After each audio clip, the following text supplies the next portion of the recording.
All right, REN Shah here. We're going to be doing a kind of a pixie cut. We're going to be cutting with a razor today.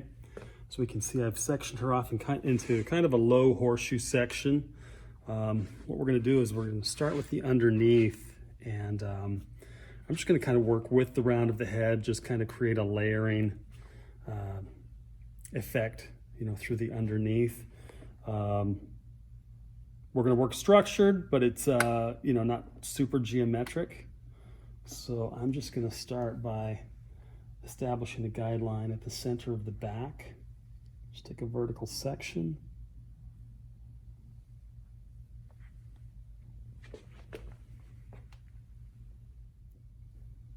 We're just going to establish our length there. And then, I'm working with it's the Tony & Guy Hardcore Razor.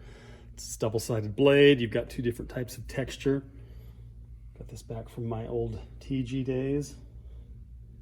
And, as I establish that line, the amount of stroke with the blade is going to determine how deep that texture goes.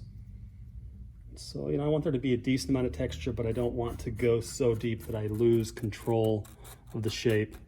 And what I'm doing here is I'm just working with the round of the head, just kind of layering, following that. We'll probably create a little bit more of a vertical graduation right there in the nape, just to tidy that up a little bit tighter.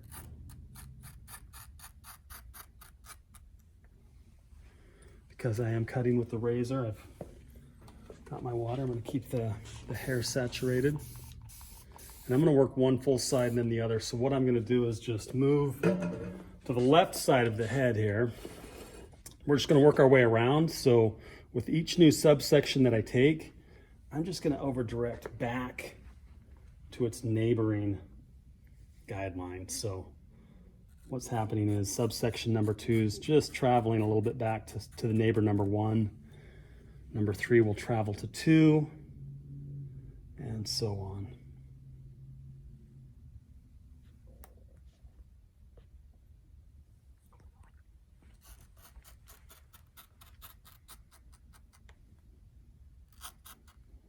Any of those little hairs that escape, we can just come in, pinch those off, and freehand remove those. And I've started with the head tilted forward a little bit, and part of that's just for body mechanics, allows me to be a little more comfortable while I'm working this shape. And so, as I'm moving into that mastoid area, I'm going to adjust her head accordingly. So I'm going to tilt her away from me just a little bit.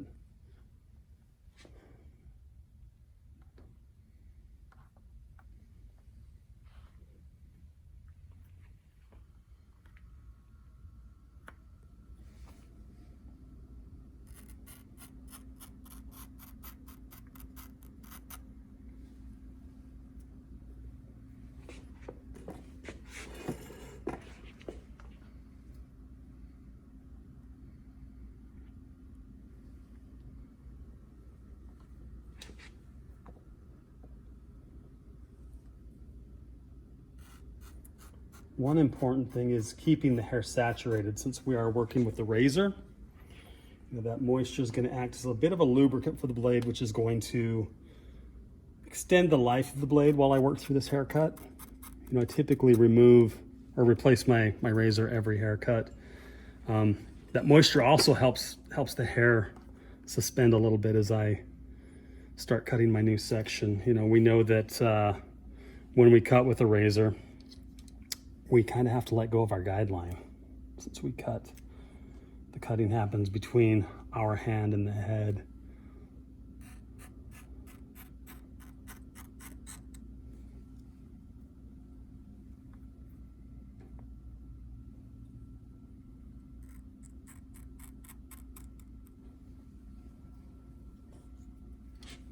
Just going to keep adjusting the head accordingly as I move into the side.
One thing I'm also going to do is just kind of customize the front just a little bit.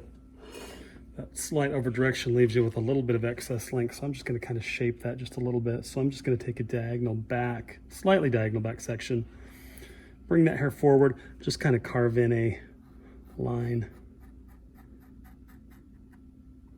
Still maintaining that little bit of length right in front of the ear. So we're going to move to the other side.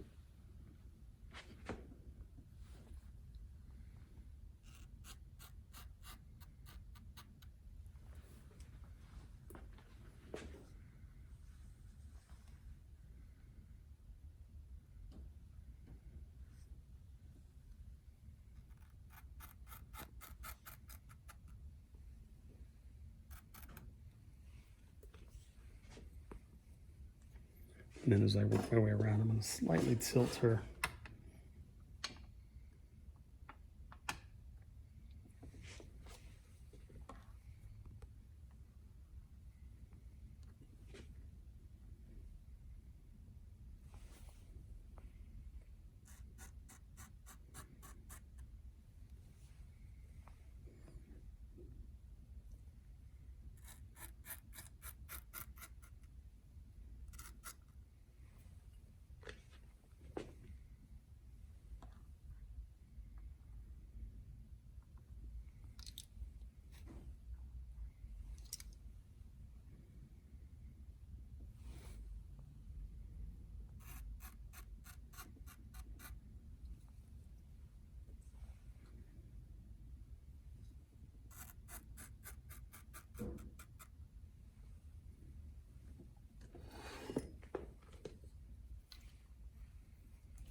Do the same thing up front here that we did on the opposite side, and just take a very slight diagonal back subsection, bringing that hair forward, just creating that little bit of sculpted shape around her face while maintaining the length of the point in front of the ear.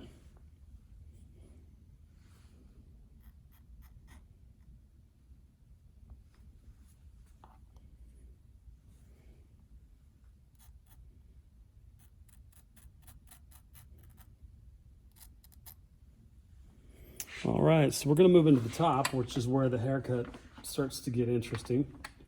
We're going to build up a shape that has strong graduation. I'm working pretty simple technique today. So what I'm going to do with the back half of the top is I'm going to work horizontal subsections. And we're going to create a bit of a disconnected undercut, but not in such a way that it feels disconnected. You know, we're going to cut it with such a nice amount of texture that it's going to kind of seamlessly melt into the shorter length underneath. So what I'm going to do is just take a subsection here, look at where that length exists underneath, and establish a line. And depending where I cut that line, if I come from the top, it's going to be really diffused. If I come from the side of the subsection, that's going to give it a little bit more strength. And for now, I'm going to work a little bit more strength. So I'm just going to bring that from the side.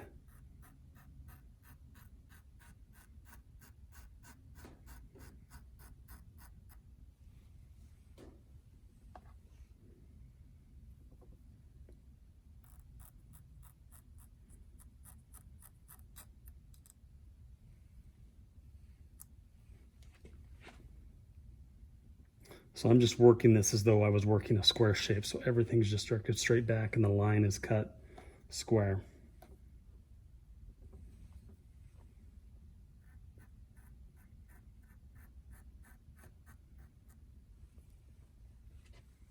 So I'm going to take my next horizontal subsection and we start thinking about the amount of weight we want to build. Do I want to make it heavy and very defined, or do I want to diffuse it and soften it up a little bit? And that will determine how much elevation we either add or don't add to this. So I'm going to keep it pretty strong. So I'm going to use that first guideline, just as a stationary guideline through the back half of this upper section. So again, I'm just going to take that hair out. Make sure I can see my guide underneath. If I can't see that guide, maybe take a little bit of the hair away from the new subsection.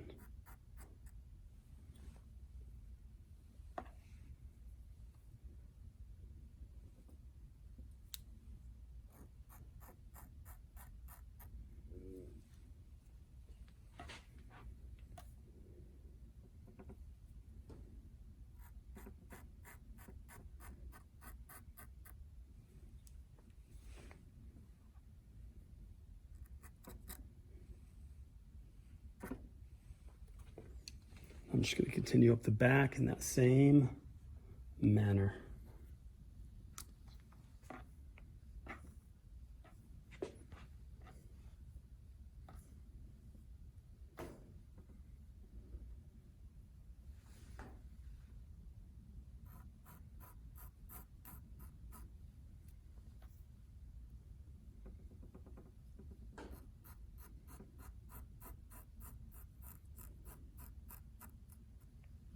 I'm allowing my stroke to become a little bit broader, which is going to take that texture a little bit deeper. You know, you can sometimes lose a little bit of control of the line by doing that. So I can always come back in and you know, strengthen that, you know, whether I use the razor or, you know, move to a scissor. You know, there's no set rule what I can or cannot use. But I want to make sure I get that texture nice and deep.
So I'm liking how that's looking. So I'm gonna go ahead and move into the right side of the mannequin. So I'm gonna bring her head upright.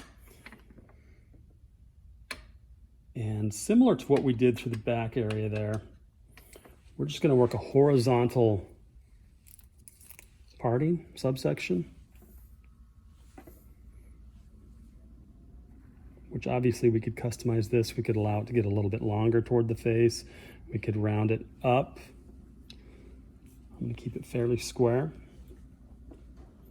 So as I do this, I'm just going to pick up a little bit of guideline from the area we cut in the back, and that's gonna be my guide to length through the front. So, you know, this haircut, it kind of lives, you know, is it a pixie? Is it a bob? I don't know. It's just it's a shortcut, shorter haircut, pretty versatile, pretty sexy.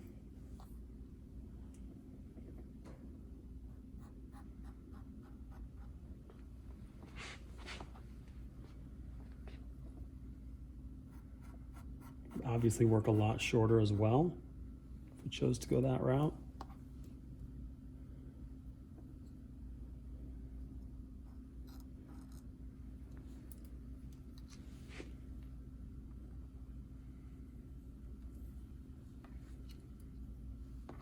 So again, as I work up through the subsection of hair, we're going to work with a stationary guideline, which is a fairly low graduation. And again, we're creating an undercut effect by allowing this length to disconnect from what we cut underneath.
All right, just establishing the guide from the length where we cut it in the back.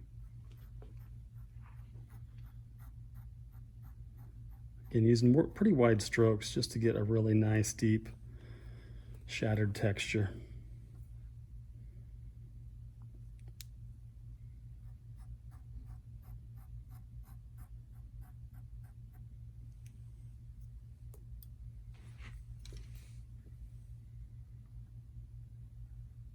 Just working horizontal sections up the head, combing those down to that same stationary guideline, and cutting to guide.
All right, so we've got the shape dried. So now I'm just gonna come in, working with a dry cutting scissor. This is from Sensei. Thing about a dry cutting scissor is the blades are typically a little bit wider and they kind of curve out toward the tip. And what that does is that pushes the hair. So it creates kind of a razored technique. You know, it pushes the hair so it's a little bit looser. So I'm just gonna kind of work through those ends, just kind of slice through that. Created a nice strong shape, and now I just want to soften that a little bit further and take my texturize a little bit deeper.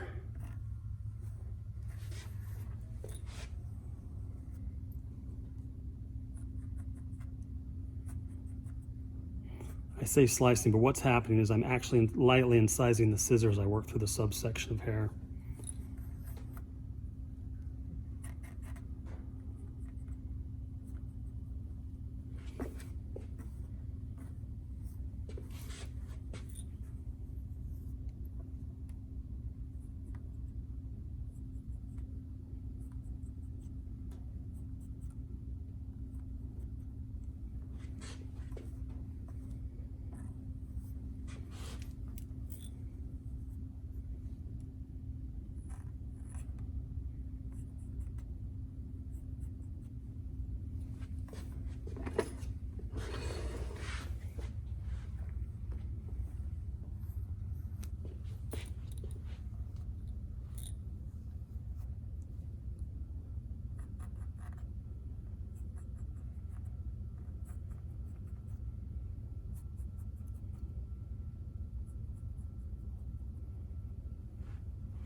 As I do this and I'm getting around the front hairline, I'm allowing that hairline here to drop out just so I don't slice into that and wind up destroying the perimeter, putting a hole in it. And even though we cut this haircut off of a center parting, it's really versatile and can be worn from side to side. It could be worn kind of a slicked back type of effect. So now I'm gonna move to my precision dry cutter.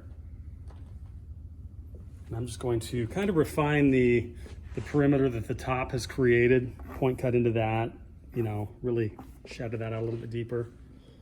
So I'm just gonna take my closed blade, lift up the hair, just set it in the comb. And then, you know, depending on how much texture, it's gonna depend on how deep the blade goes, whether it's going parallel with the hair, like I am now, or if you start taking diagonal approaches, it's going to leave you a much more notched out perimeter.